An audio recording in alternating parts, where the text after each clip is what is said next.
Welcome back to Exxon classes. आज के इस वीडियो लेक्चर में हम डिस्कस करने वाले हैं about Bohr effect and हेल्डेन effect.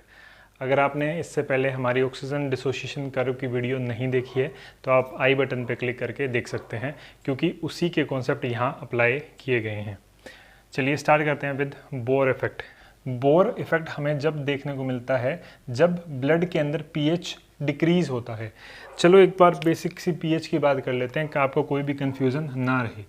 ठीक है, तो पीएच देखो, पीएच के दो पैरामीटर बनेंगे, या तो पीएच क्या होगा इंक्रीज या फिर पीएच क्या होगा डिक्रीज।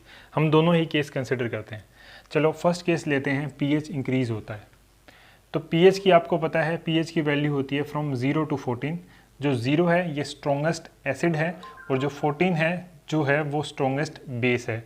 तो स्टार्ट करते हैं कि जब पीएच इंक्रीज होगा तो हम कहाँ से स्टार्ट कर रहे हैं, दैट इज़ फ्रॉम 0 से स्टार्ट कर रहे हैं और वो कहाँ तक जाएगा 14 तक। या फिर हम क्या कह सकते हैं, हम एसिडिक पीएच से शुरू कर रहे हैं और हम जा रहे हैं बेसिक पीएच तक।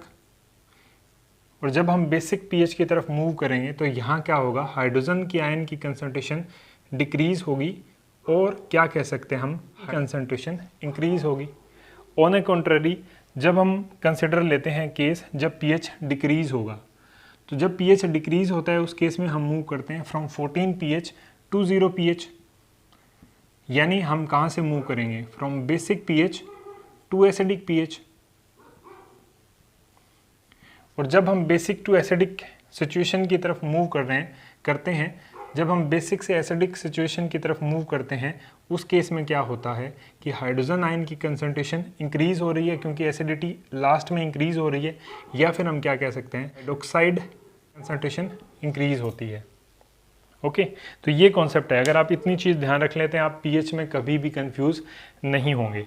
तो हम देखते हैं बोर इफेक्ट के बारे में। बोर इफेक्ट में क्या होगा, the pH of the blood decreases. अब आप मुझे बताओ कि जब पीएच डिक्रीज होगा उस केस में क्या होगा कि हाइड्रोजन आयन की कंसंट्रेशन इंक्रीज होगी। और अब प्रीवियस वीडियो में हमने क्या देखा था कि जब हाइड्रोजन आयन की कंसंट्रेशन इंक्रीज होती है उस केस में जो हमारा ऑक्सीजन डिसोसिएशन कर्व है वो मूव करता है राइट डायरेक्शन में। जब oxygen dissociation curve right direction में मूव करता है उस केस में क्या होगा कि जो बाइंडिंग एफिनिटी होगी हीमोग्लोबिन की ऑक्सीजन के साथ वो डिक्रीज हो जाएगी, ऑक्सीजन रिलीज कर दिया जाएगा।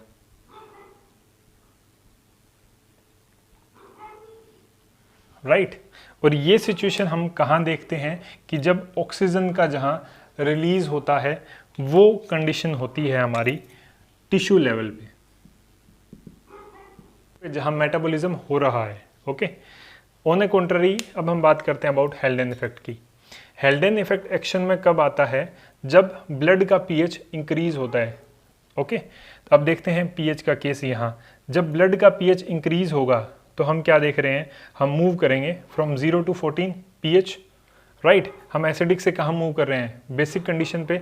या फिर हम क्या देखेंगे, हाइड्रोजन आयन की कंसंट्रेशन डिक्रीज होगी। और ये हमने प्रीवियस वीडियो लेक्चर में देखा था कि जब हाइड्रोजन आयन की कंसंट्रेशन डिक्रीज होगी उस केस में हमारा जो ऑक्सीजन डिसोसिएशन कर्व है वो मूव करेगा टुवार्ड्स लेफ्ट। इसका मतलब क्या है कि जो हीमोग्लोबिन है उसकी जो एफिनिटी है ऑक्सीजन के साथ वो इंक्रीज हो रही है। जब ऑक्सीजन के साथ एफिनिटी हीमोग्लोबिन की इंक्रीज हो रही है तो ऑटोमेटिक सी बात क्या है कि जो CO2 के साथ जो बाइंडिंग एफिनिटी थी वो डिक्रीज होगी। जब CO2 के साथ बाइंडिंग एफिनिटी डिक्रीज होगी तो उस केस में क्या होगा, HbCO2 से CO2 रिलीज हो जाएगा। और ये कंडीशन हम कहाँ देखते हैं, ये कंडीशन हम देखते हैं लंग्स के केस में। राइट, तो ये है about Bohr effect and हेल्डेन effect.